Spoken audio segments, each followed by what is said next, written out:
Okay, good afternoon. Thank you for being here for this Friday seminar. So this seminar will be recorded, and the seminar is sponsored by the Department of Civil and Environmental Engineering, Carter Center for Urban Transition Research, as well as the University Transition Centers hosted at USF. So my name is Yu Zhang, and I'm a professor in the Department of Civil and Environmental Engineering, as well as the NISA Director and the Program Director for Carter Advanced Air Mobility Research Program. So we are very happy to have one of our USF graduates with us today. And his name is Joseph Samuels Jr. and go with JJ. And he's a senior engineer, planner, and project manager specialized in transition planning and traffic engineering for federal, state, and municipal clients. So he's currently working at Innov, which is a company focused on engineering, technology solutions, and planning. And before that, he has worked with other companies in Tampa Bay region. So JJ has provided detailed traffic development and operation analysis throughout his career in urban and regional planning, project management, and a variety of production tasks. Let's see, he has lots of work experience, which we have listed that in the flyers. The flyer, you can take a look. And JJ has pioneered the application of big data on urban and regional transition planning efforts and has made it an integral part of his team's multi-resolution approach and process to project analysis. So today he will talk about the intersection between the big data and travel modeling or transition modeling. And I think that's a very interesting topic and it fits very well with lots of your research areas. So we're very glad to have JJ with us, and I will give the floor to him and he will start his presentation. Thank you so much. Sounds good. Thank you so much. That was a very long introduction. I hope I can live up to it in the 30 minutes I'm going to present here, and hopefully have some questions.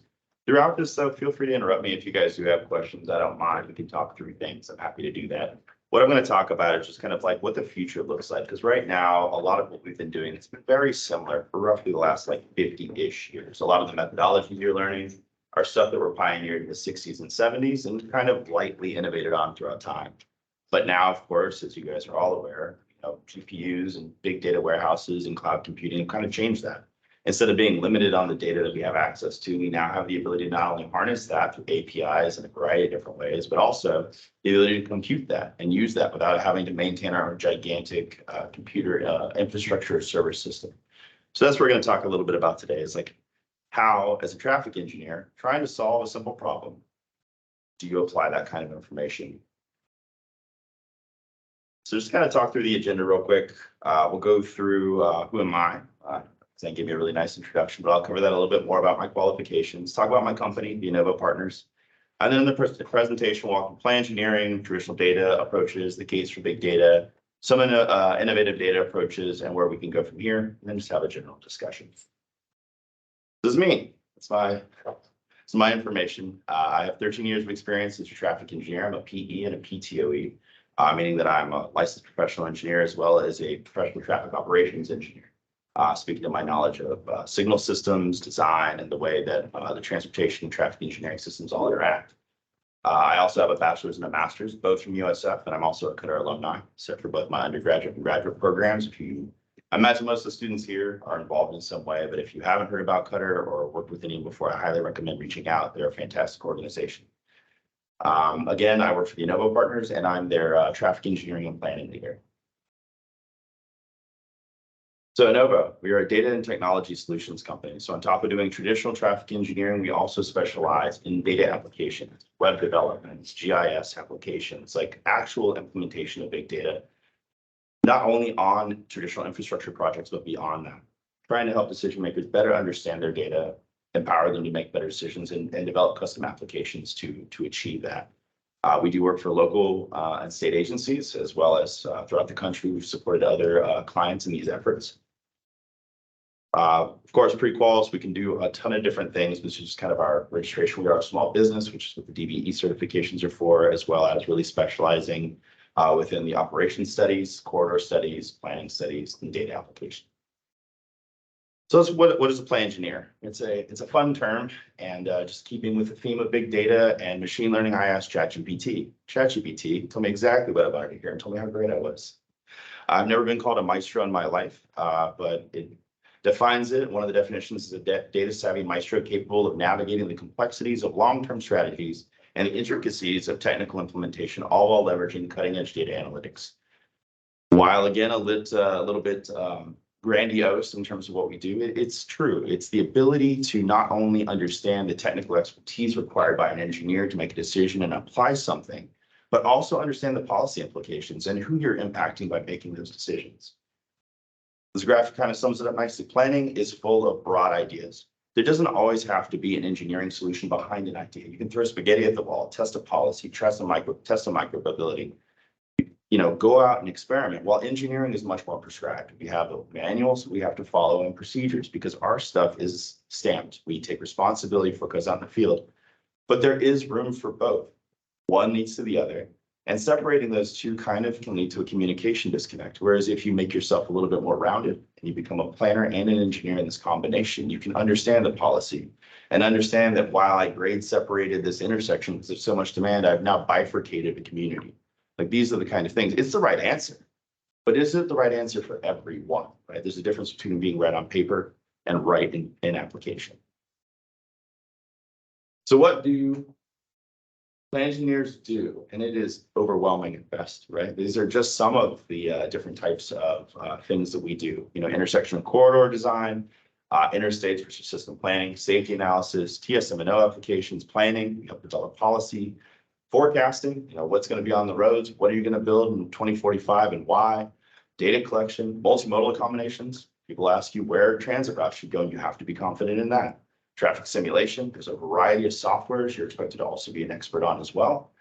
And then of course, 3D visualization, throw in, video game theory if you want to, about ways to visualize it, because I can tell you all day long, this is the best solution, but it's hard to understand that. So the ability to translate that simulation to a 3D environment to allow the public to stand in their front yard and explore the option is another entire field.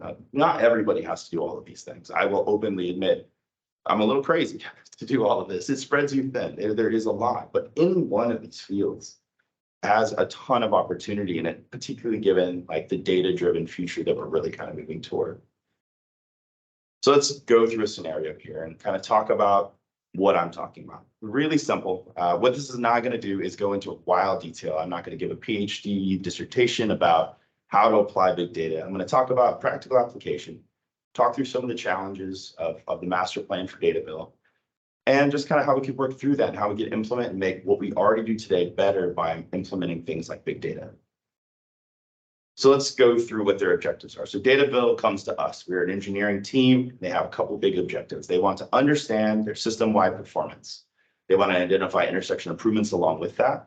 They want to understand all their network capacity. They want to identify opportunities for capacity increases, typical widenings or lane reductions.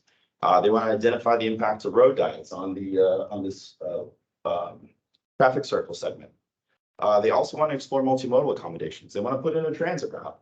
How do you do all of this, right? Because this is a typical question when you're going through trying to paint a holistic picture for an agency, a municipality, or whomever. These are the kind of questions that folks want to have answers to. But you can't answer them all at the same level. There's no way. It's impossible, right? So what you end up doing is practicing an effort called multi-resolution modeling. Some of these things fall into different categories, right? System-wide performance is the whole system, which is the green box. Identify intersection improvements. That's very localized along this corridor, right? You don't need to take into account the entire region to tell me how many turning lanes I need at this intersection. Understanding the network capacity, looking at what's out here, knowing how much demand's in the system, and understanding if the volume to capacity ratio is 1 or less, that's easy. But if you want to go down and understand corridor level, like how is this link operating? You go down to that micro level. But then if you want to understand things like the impacts of a road diet here, if I take a lane away here, what does it do to this road? That's not a simple micro simulation effort. That is a meso effort, which is what blue rating is. It's the study area of the impact of a given improvement. And you really have to be cognizant of all these because traditionally we divorce macro from micro, and meso is kind of the new forefront that we're entering into about how to deploy these things confidently. Because before you could infer, use a regional travel demand model and kind of back into an answer. But rightfully so now that there's billions and even trillions of dollars in last infrastructure bill being invested, people have a lot of hard questions because there's a lot of money being spent. They want to be confident in the process. So there's more onus being put on the engineers to answer, not directly. You don't have to give an answer with data, but you need to give a more sound answer and something you can be more confident in when investment is on the line. And so this kind of goes through that again, macro, regional, meso, study area wide, and then micro is corridor level, small improvements. So let's talk about that traditional approach, right? We have this analysis and we would go out into the field and try to just collect data to do this a traditional way. And what I would do is I would get at every single intersection in the sub area. I would collect an 8-hour turning movement count. And at each one of the blue, I would collect a 72-hour two count. This would give me how many people are operating there in peak conditions. Let me know if there's congestion. Let me know if a segment link is over capacity, which is traditionally enough, right? To typically you could be able to identify, you need a widen here, there's a safety issue here, let's add a left turn lane. Like that's an easy answer. When you start asking yourself, well, can I answer all the questions that I was just given by data bill? Things start to get a little bit fuzzy because there's a lot more. I mean, you say engineering judgment, but it's really data vagary. I may have made that word up. If I did, whatever, but you guys understood it, which is the important part, right? But so understanding the system-wide performance, do you truly understand all the interactions, or do you understand how this intersection operates agnostic of this link of this intersection, right? You could tell a story, but are they truly connected? And the answer is kind of. Right? If you get them at the same hours, they may add up, but there may be some cars that fell off or a driveway between point A and point B.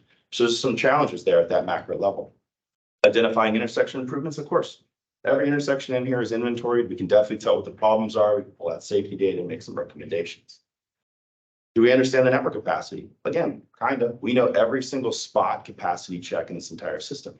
But we don't really know where those folks are coming from or going to. So are you truly making things better, or are you shifting a problem downstream, right? If there's a break in the network, have you fixed a problem or released a bottleneck only to go downstream to break something else, right? That's reactive planning rather than proactive, which is what we're hoping to get ahead of with this process. Identifying capacity opportunities. Of course, again, every link is identified. Understanding the impacts of the road diet. Now I can kind of say, okay, there's this many cars here and I'm dividing it in half, and half of those, that half of guys go here. But is that really sound mathematics? Is that a good way to do this? Those are a good question. You can kind of answer those questions. But with this information, could you tell me where a good transit route could go without like an intercept survey or some other kind of thing? And the answer is you really can't, because the route's along the path. Like if we wanted to go from here to here and identify whether this is the best transit route or this is the best transit route are kind of left off. Because you've gone through and identified capacity issues, but you've never really identified, like, is it a viable route? So again, context is missing. Like I talked about, how do these zones interact? If you wanted to go from F to D, like I just identified, how do you identify that? How are your actual users and people using the system? Are there mid-block crossings happening? Are pedestrians jaywalking? There's a ton of context that decision makers and leaders in your communities are going to want you to answer that you typically can't with traditional data approaches. How do things change over a year? I've only got 8 hours of turning movement count data and only 3 days worth of tubes. Is that really indicative of an entire year's worth sample of operational analysis? What about special events? What if there's a Super Bowl in Dataville? How does that impact the system? How do you divert traffic? And equity, right? Like we talk about equity at its core by taking snapshots at localized spots. Are you really understanding the needs of the community, or are you understanding and assessing the needs of the system? And these are all questions you can kind of explore better and understand better with big data. I hope, right? That's a profound statement. Again, let me caveat everything with like you need to learn to wield the tool, and it can help inform that decision-making process. So let's talk about big data.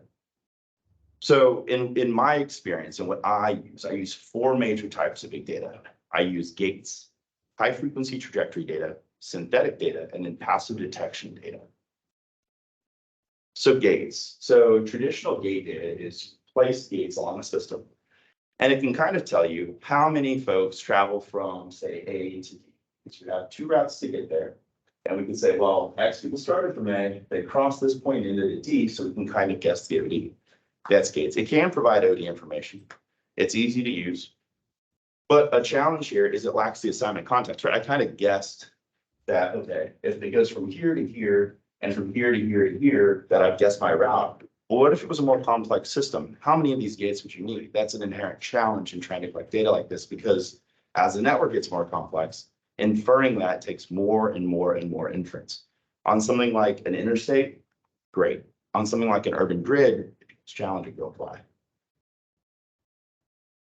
Then there's high frequency trajectory data. This is literally the data in your cars, connected in autonomous vehicles, or anytime you open Waze, everybody's tracking you all the time, right? That is what trajectory information is. They're pinging you every 3 milliseconds and you're getting really good trajectory information. That can give you literally a sample of how many folks went from point A to point D and on which routes they used. You can get a sample of that and understand that diversion. It's very high resolution. It gives you all the information you need over a given time. Again, though, sampling is a question. If we talk about equity, what's the sampling bias? It's a challenge. A lot of this stuff comes from, and not black box. The companies that provide this data have worked really hard to make it clear where the data comes from.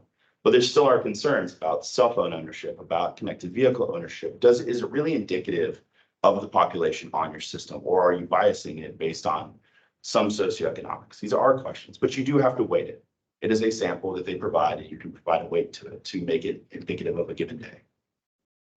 And then there's synthetic data. These are basically giant regional travel demand models that have high frequency data that they've taken in this sample of trajectory information, credit card transactions, a bunch of different information, and they generate a giant synthetic typical day for you to interact with.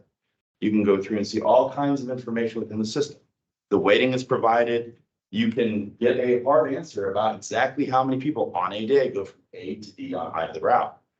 But the weighting has occurred behind the scenes. And as a statistician or as an engineer, how much trust do you put in that weighting? And again, these companies have huge white papers and have worked very hard to statistically weight this data. When you're trying to apply this, in addition to a traditional practice, these questions come up and they're hard to overcome. And then there's passive. This is what my company specializes in, so I'm going to talk about it a little bit more, but there's other ways to go about getting this data on top of just regular data. Passive detection, there's camera systems throughout the entirety of our systems. You can definitely tell if you set up your system correctly, how many folks went from G to H, how many people are mid-block crossing, how people are behaving, because now not only on top of trajectory, you're getting context about how it's operating, and you're understanding it more from a video perspective. This was wildly challenging a couple of years ago, but now with the advent of machine learning, you can set a robot loose to understand, assess, inventory, and tell you how your system's operating. But that all depends on, kind of the existing mesh network that folks have employed in their systems. And so, of course, being driven by machine learning is great because it solves a lot of problems. But also, if you paid attention to anything in the news right now, being driven by machine learning also has its political challenges in terms of wide adoption and application. So it's a thing you have to overcome and be aware of when walking into it. But this is some of the stuff you can get with passive data detection. I mean, right here, and this is our iPass system from my team and my company at Innova. You can do asset tracking, you can track cars. And this is from a drive along. So you can drive a corridor and completely inventory something, understand how people are using lanes or approaching an intersection. You can track single vehicle trajectories through things like an intersection. Through distribution and understanding of the temporal nature of something like this, you can identify things like near misses. You can identify how lanes are used, what the turning movement counts are at these locations. And then, of course, how are pedestrians using these intersections? Over here, you can see this is obviously New Tampa with its mountains and snow. But this is a study we did out in Colorado, where we were able to go through and understand at a crowded intersection, how are people using this intersection and where? And then, of course, you have your assists, your limited access operations. How is operation actually occurring on something, as wide as some of the interstates in Miami and things like that, where you have a hard time understanding lane utilization and speed? All of this can be tracked pretty much through cameras that exist in the field today, just depending upon how departments want to use them, because ground truth, real collected data is still something that a lot of folks like, and there's good reasons for that, right? It's tried, it's true, it's tested, it's got federal adoption. There's a lot of reasons behind it, but there's so much we can harness if we lean into the data and not replace it, but maybe work together with traditional data sources. So I couldn't help myself. I had to brand this innovative data approach, the case for weighting. So let's talk about an actual study I did. This isn't just pie in the sky. I've been applying big data for probably about 8-ish years. I spent about my first 4 or 5 years, like kind of really understanding there was this gap and then realizing there was the opportunity to kind of leap forward. And then the data companies came online and now data is more available than ever. So we did a study for FDOT back in 2019, trying to understand flow along US 19 from Curlew all the way north to alternate US 19. Because we want to understand how it was being used, how are cars using this corridor, how are pedestrians using this corridor. It was a huge study, just try to get better context to help decision makers in, how we address the challenge along the corridor moving forward. We had big data out here. We pulled trajectory information for an entire year. So we had a lot of data. But the question was, how did it match? So we have FDOT count data. If you went to Florida Traffic Online right now, you could see counts throughout the entirety of the state. You could pull them down, interact with them, use them if you wanted to. We took that information and compared it to the trajectory information just to see how indicative of sample is our trajectory information of typical counts of a day. An engineer, I can't help myself and put AM and PM just so you guys know what changed when I click that slide. So this is kind of crazy, and the folks that understand statistics in the room will kind of be taken aback. So what we ended up doing here is we plotted the actual Florida Traffic Online information on our x-axis, and then the unweighted trajectory data. That is just how many trajectories went over the count sites in the department. What we ended up finding is for all of our information, our R squared value was 0.99 and 0.98 for both cars and trucks. And that was shocking. So for anybody who doesn't understand statistical fit and thinks R squared is kind of a interesting value, what it means is the variance of these dots from this trend line. And what ends up happening is if you have something 1, it means it fits it perfectly. So something being so close, we accept R squared values. A trend can be established. Anything I think above 0.4 is considered okay. There might be something there. So 0.99 is almost as close as it can be. So there's real merit that this is an indicative sample and can be weighted. And when we did a simple linear regression weighting, what you want to see is the slope of the line go to 1. And again, very simply, you can see here our slope is 1.1 for trucks, and it is 1 for cars, which is, again, incredibly shocking, because what this says is that there is a tie between the field data that we've collected as well as the big data sample. And there is some more inference we could do if we learn how to tie those two samples together through things like this weighting, which adds credibility to big data companies doing weighting. There is a lot of ability there. There's a lot of value there. So this is just an example, because when you weight trajectory information, you're arbitrarily weighting at intersections, right? We're thinking more about how they got from point A to point B, not are we matching turning movement counts. This is just an example of one of the intersections. On the right is the turning movement data from 2012, a study that had been conducted on 19. And on the left is our turning movement count data. On the right is raw trajectory information. And you can see there are some oddities, right? Like obviously the trajectory data is missing. North and south, there's 1696, but only 531 in our sample over there. I mean, there's a pretty large disparity between the two. But when we weighted the data, and again, we're waiting to 2019, all of a sudden, it looks a lot more similar to what was collected in the field, and which is right. Again, this is 1 day for 8 hours. That is a weighted sample based on an entire year's worth of patterns. So who's to say which is right? But what the point is that it's close. Can you make the call down? It was an interesting aside. I'm not suggesting replacing turning movement count information with trajectory information, but just adds additional credibility to big data and its place in making these decisions. Sure, of course. So when you do the comparison, because that is 2012, Sure. This is 2019, Mhm. 7 years difference. So how could you use 2012 as kind of ground truth to evaluate your weighting outcomes? Sure. It was more about turning movement percentages, which we kind of compared just to kind of see like, are they close? Because again, this was more a proof of concept than a hard statistical comparison. But the odd thing was, because again, we don't typically take into account how development has changed when we're doing the forecast, right? Turning movement percentages remain relatively static. Well, currently where this is, tons of development had occurred between 2012 and 2019. So it makes sense the distribution would change.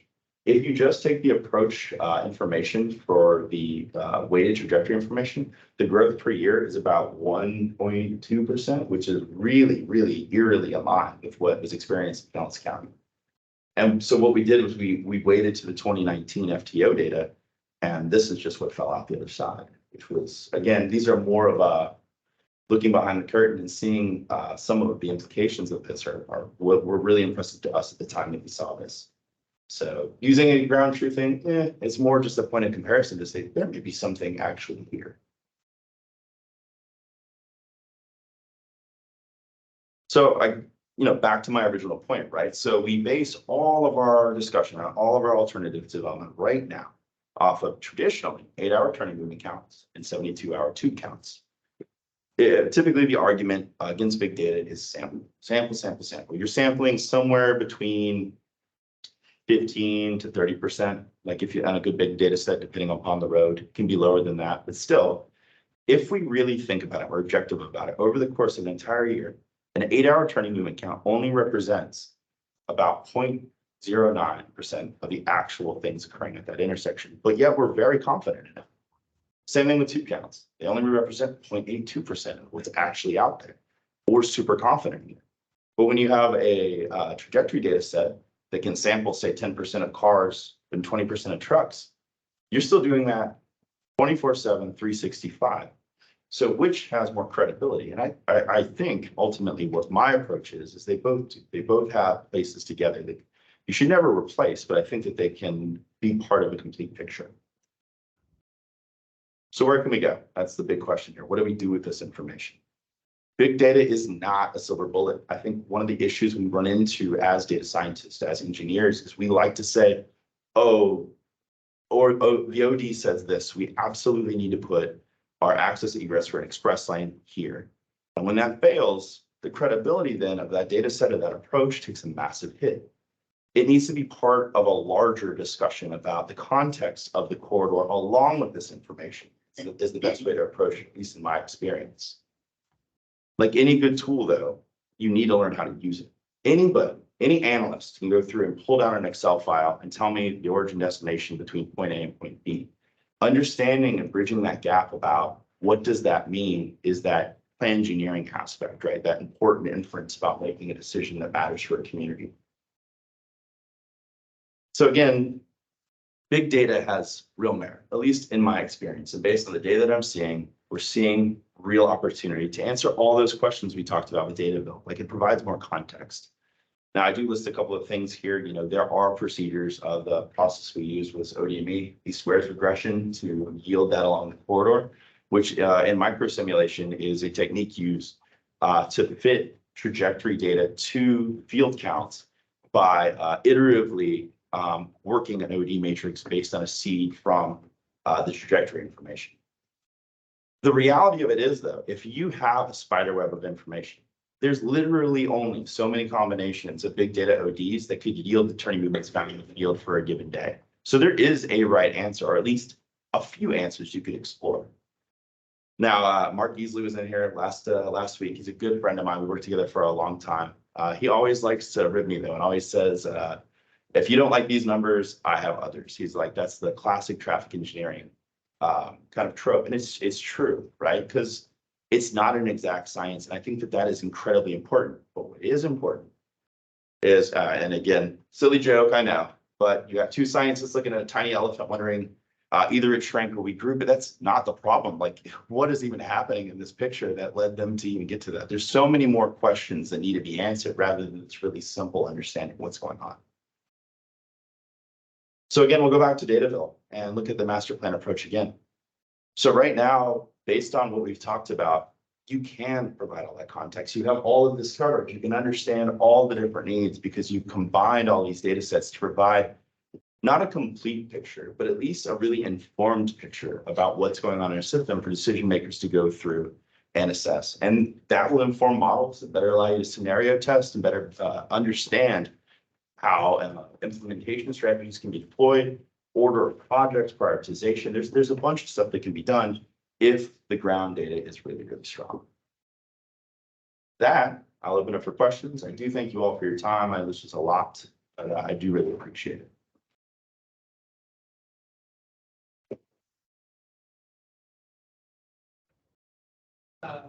So thank you for listening. Sure. So I was curious about your.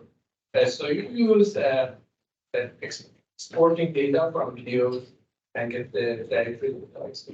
So I was wondering what kind of algorithm did you use, and was your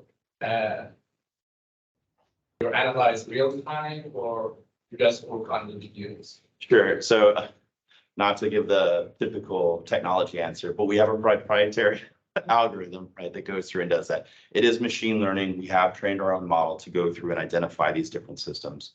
It does have a 98% accuracy based on what we've done, and it's only getting smarter, which is kind of the great thing about machine learning, right? It never makes the same mistake twice. What was the other part of the question? I'm sorry. Did you export in real Oh, time? yeah. So we can do it both ways. So you can either, and it depends. There's a ton of different camera technology solutions in the market.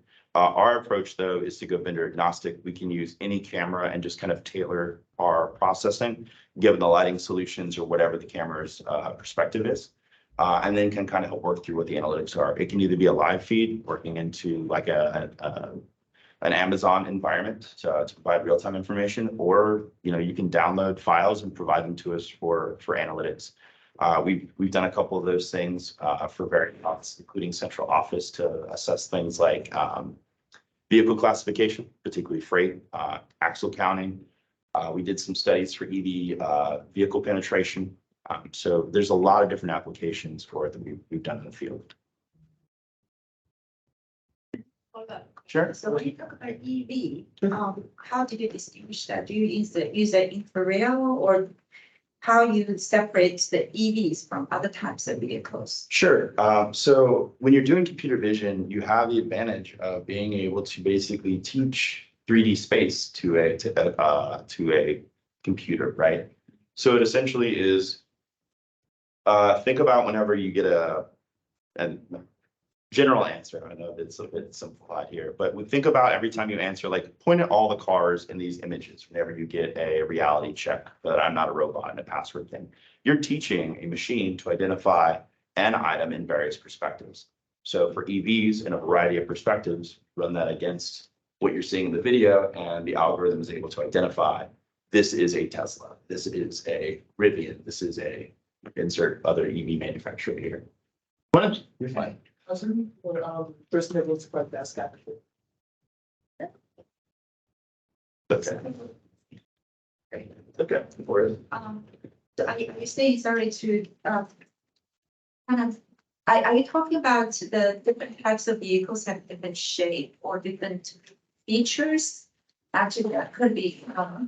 It can be a variety of things. I mean, if you want to identify, I mean, I'm outside of EVs, but if you want to identify badging based on logos or that kind of stuff, it can literally be anything. That's the beauty of computer vision and learning, because you can train your models to do a wide variety of different things, which again is why we've been successful in it. We have a really robust training model, like the real effort is going through, like any large language model or video recognition model. It's really that library of education provided to understand what it's looking at.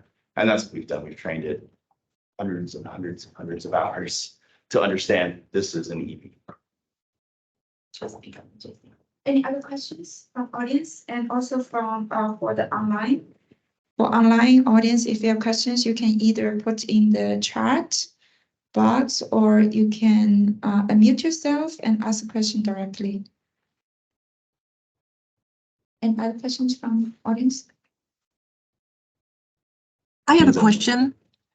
This ahead. is, yeah, thank you. This is Sarah Hendricks. I noticed on one of your slides, it looked like there was a graphic that was labeled near misses. It looked like Yes. perhaps a roundabout.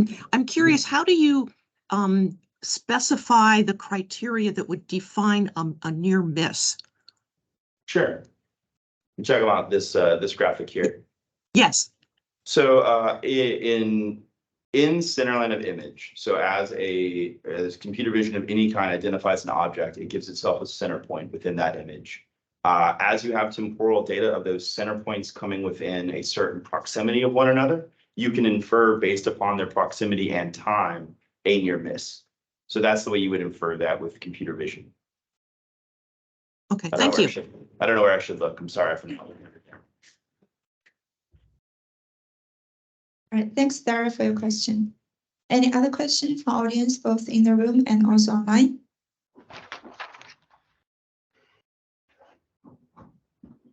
So, yeah, go ahead. So when you perform profit planning modeling, trying to determine, thank you, and trying to determine like possible routes, do you focus on safety or do you focus on improvements on level of service when determining like alternate routes or improvements to operation? Sure, and honestly, that comes down to the scope of the project and the objective.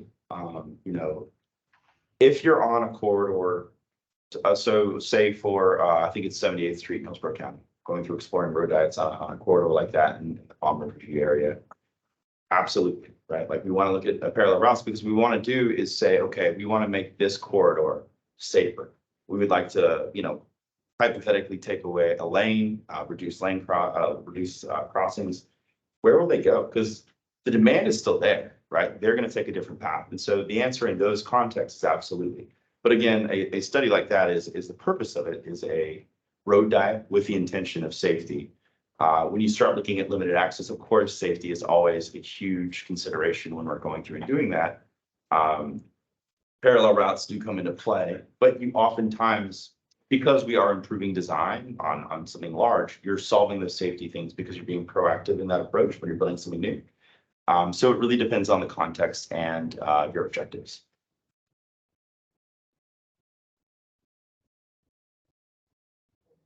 So I usually recommend road diets for when I go to public meetings. I usually recommend road diets when the road doesn't meet FDOT standards when it comes to roadway geometrics. And also if it lacks protected bicycle lanes. I really think our highways should have protected bicycle lanes in addition to the car lanes. And of course, pedestrian. The sidewalks should be on both sides of each regular US federal highway. With one being in rural areas, for example, you have a 10-foot trail on one side and then you have a 7-foot regular sidewalk on the other side. And then you have the protected bicycle way. Yeah. And yeah, I'm hoping, you know, well, we can learn from like the Dutch, except for the car-free city model. That model, you know, takes away mobility a little bit. So, but other than that, you know, and also back in the past, we used to have, you know, streetcar systems running on our federal highways. Mhm. Yeah, the highways were more than just moving cars, but all sorts of people, and you know, it was amazing, especially in Los Angeles. And, well, that's all I gotta say. Well, to that point, you know, I know that traditionally, you know, we are battling a lot of challenges that are not inherited. It's not the right word. I mean, we gain knowledge as we move through time, right? Nobody set off to make a highway unsafe for people. It happened as people moved in the community, became more dense, these problems crop up. And as we pursue things in the future, you know, when you talk about complete streets and context classification and functional classification, all things that the department, FHWA and everyone else is pushing very, very hard. There is not a PD&E or design job that doesn't have that as like a main focus. We have been very much directed by leadership of almost every agency throughout the country that, you know, multimodal is the future, and that's where we want to be. Now, with in mind that, you know, vehicles do generate economic revenue, and there's a lot of reason to have throughput of vehicles, but it can't be the only factor. So Don't worry, I think we're in good hands. JJ, you have one slide showing the comparison of the conventional data versus the big data, talking about the percentage, 0.09 percentage and then 20%. So, not this one. There's another one when you show machine learning, the trajectory data in the back, I think, in pretty late in your presentation when you talk about. Okay. Sorry, I should have. It's okay. I think that Go was, forward, go forward. Go forward, forward. go back up to the top. Oh, you're going backwards, right? Oh, am I? Oops. Okay, anyway, so the question is on left side, you showed you can get like 8-hour data Sure. or you get 20 movement. And Sure. then on your right side, you're showing if we do the, yes. If we're doing the trajectory data, maybe 10%, 20%. So my question is those 10%, 20% samples, is that because some CCTVs are only at certain locations, but not other locations. So you only cover like 10% of the system? So this is more about these graphs, these trend line fits. So what we're actually inferring here is the slope of this line. So unweighted car data, this is big data, this is trajectory information from Octavia. Our actual slope here is about 0.1 per cars, 8%. For freight and for trucks, we have about 20%. So that's where we're inferring that percentage from. And typical trajectory data and vehicle probe data information, we know it's somewhere between 10 and 30%. So these numbers really line up nicely. Of course, freight has a lot more trajectory tracking on it, so it makes sense the sampling is a little bit better. But that's where that came from. In terms of the comparison between the TMCs and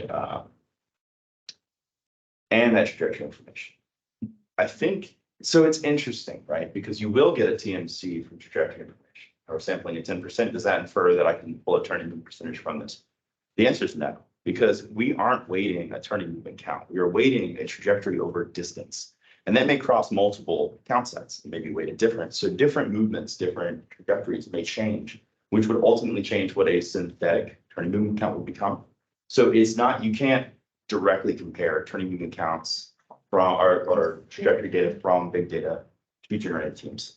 Right. My question is trying to understand that 10%, 20% is the other 90% or other 80% is because of the locations of the camera, or because you only process 10% of data that you obtained because of the computation time. Got it. Okay. This is actually the vehicle probe data. So this is cell phone CVAV. So this is just the amount that we were seeing reported on the corridor at that time. So this infers that CVAV, cell phone data, whatever other data is sampling about these rates is what that is. Our stuff, when you go through and you lay out a camera, it samples 100% of the information out there given the duration. So it is out there. The only difference would be is, you know, tracking when there is a miscount and teaching the computer not to do that again. So that's, but again, you're only getting with passive detection, you have to have your camera mesh in a way that is informed, but you can track based on the cameras and the system's understanding of like, this is a vehicle I've seen before pass through a system. That is absolutely possible. Okay. Yeah, you mentioned about micro, meso, and macro. Of course, at different level, you need different Exactly. data. It all depends on your context. Yes. Okay, I do not see any questions from the meeting chat. Any questions from the audience online? You can unmute yourself and ask a question. Anyone, any questions from the classroom? Use the mic. Yeah, and from the research that over the last 3 years, 2022, the ratio increased around 28 of fatal crashes and 36 of injury crashes are related related to intersection. And in the few years, perhaps 2030, the number will be showed in the decreased. And did you do some research about that, the safety? Because So it's interesting. You're seeing in terms of safety, you've got combinations of traditional control methodologies, right? You've still traditional static loop piezo detectors, and then you have other detection types and ITS TSMO and corridor management systems going in. So you have a combination of really, really interesting technologies which work passively to understand, is my clearance interval correct? Do I need to have an increase in yellow time here? And those systems are going through and happening dynamically. So I think it is an interesting time, particularly when you look at homogenized statistics of a corridor. How many of those have ITS TSMO solutions put in? How many of those were traditional? How many was the penetration of connected autonomous vehicles that are now stopping or moving differently? So in terms of have I studied it, the answer is no, but it is an absolutely perfect place for somebody in a research institute to pick up and understand and assess that exact thing, because it's so important to the future.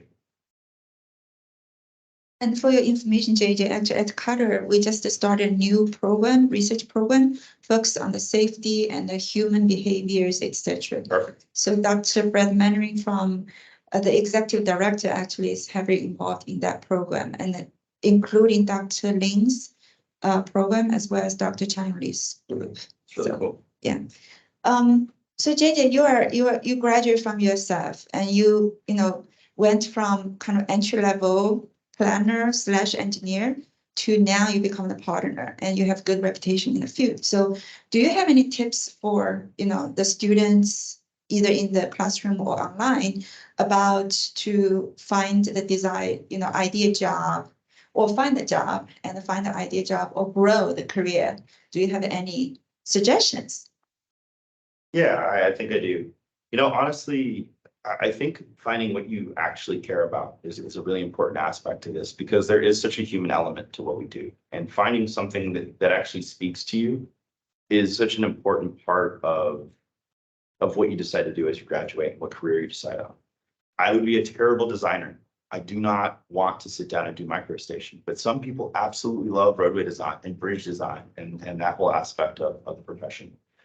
I would say find what you're passionate about and chase that either through research when you're an undergrad, or really get an internship to see what you enjoy doing. I think those are huge things. Also, always remember in that first interview, I know it can be terrifying talking to a hiring manager or worrying about getting a job, but remember you are interviewing that person as much as they are interviewing you.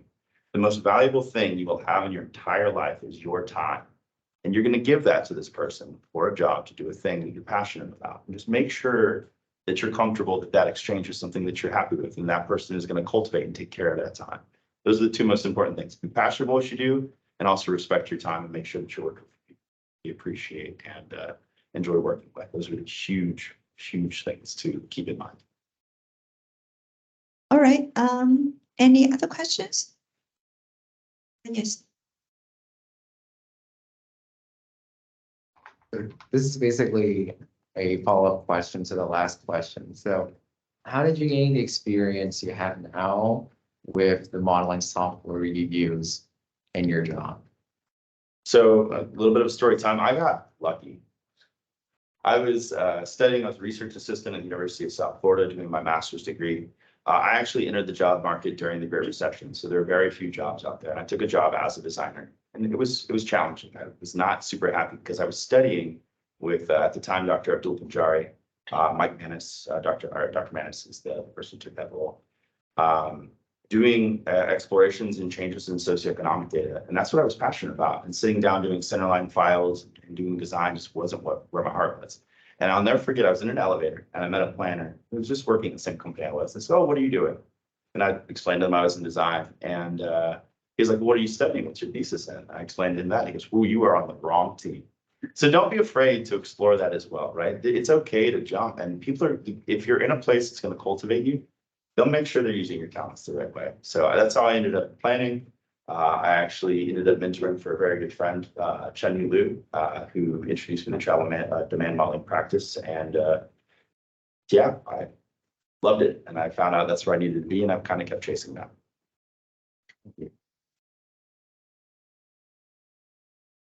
All right, if no more questions, let's give another round of applause to our speaker today. Thank you so much for being here. I also want to mention that in next week, actually, we have a special seminar on Tuesday, and the guest speaker is Dr. Bin Ran from University of Wisconsin-Madison, and he's the professor and also the director of the let's see, he's the Vilas Distinguished Achievement Professor and the Director of the ITS program at the University of Wisconsin-Madison. So Dr. Bin Ran is very well known in the field of connected automated vehicle, as well as the ITS and the what they call connected infrastructure for the future mobility. So that would be on Tuesday from 12 to 1 in the same room, Carter 202. And I hope that everybody can join us for that presentation as well. Okay, Tuesday, which is October 3rd. All right, thank you, JJ, for being here. Thank you, everybody, for attending this seminar. I look forward to seeing you next week.